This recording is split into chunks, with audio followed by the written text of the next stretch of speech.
जैसे गर्मियों की रात में जुगनू, वे धीरे धीरे अनंत मखमली आकाश को रोशन करते हैं। सितारे, ये खगोलीय चमत्कार, चाहे वे लाखों या अरबों साल पुराने हों, सभी अपनी यात्रा एक ही स्थान से शुरू करते हैं, नेबुला।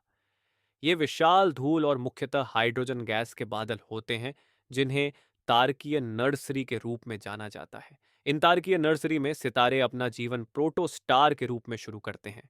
कल्पना करें कि धूल और गैस के संग्रह और पतन से गर्म कोर बन रहे हैं।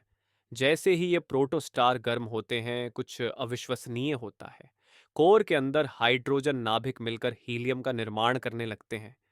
इस प्रक्रिया को थर्मोन्यूक्लियर फ्यूजन कहा जाता है, और यही वह प्रक्रिया है जो एक तारे की अत्यधिक गर्मी और ऊर्जा उत्पन्न करती है, जिससे वह इतनी चमकदार रोशनी देता है।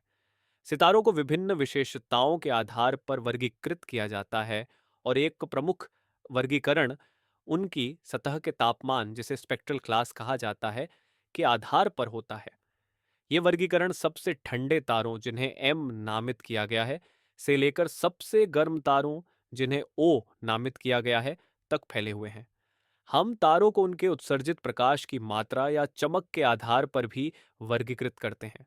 इसे ल्यूमिनोसिटी क्लास कहा जाता है। ये 9 प्रमुख समूह छोटे, कम चमकीले सफेद बौने तारों से लेकर बड़े और अत्यंत चमकीले हाइपर जायंट्स तक फैले हुए हैं।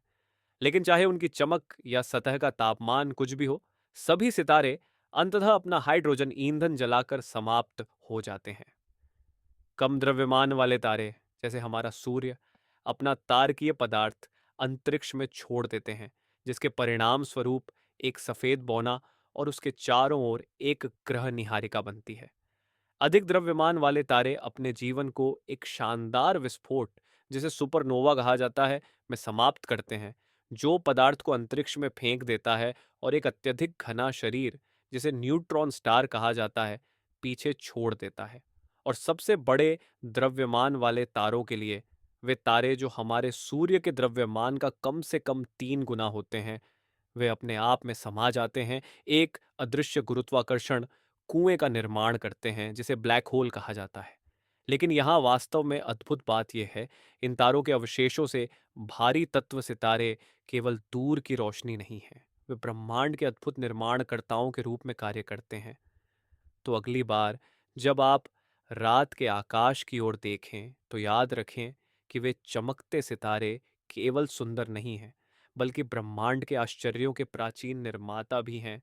ब्रह्मांड में बिखर जाते हैं। यही तारकीय धूल जीवन के बीजों का निर्माण करती है।